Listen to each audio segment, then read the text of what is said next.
say me take one a chat man, boom, son big thing. Now we are in a choice. Takutangidza msindo, hey. Ichi chakupisa chaburwa mboto.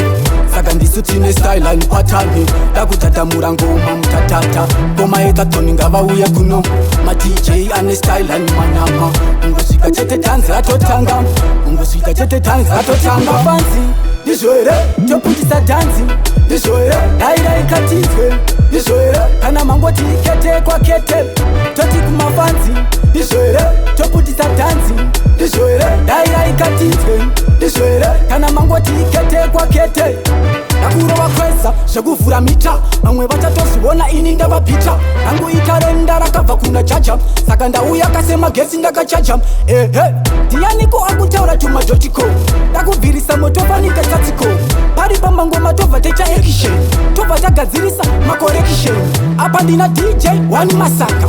Kuwajambisa mafanzi tichi ataka. Plazo vati DJ mumwe jako. Ngoro bazedi slide netako. Nishoere, choputisa dansi. Nishoere, daira ikatizwe. Nishoere, kana mangoti kete kwa kete. Toti kumafanzi. Nishoere, choputisa dansi. Nishoere, daira ikatizwe. Nishoere, kana mangoti kete kwa kete. Nauya nina choni, takutangidza msindo, hey. Ichi chakupisa chaburwa mboto. Saka ndisutine style and pattern. Takutatamura ngoma mtatata. Ngoma ekatoni ngava uye kuno. Ma DJ ane style and manama.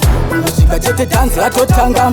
Ungosika chete dance atotanga. Fancy, nishoere, choputisa dance. Nishoere, daira ikatizwe. Nishoere, kana mangoti kete kwa kete. Toti kumafancy.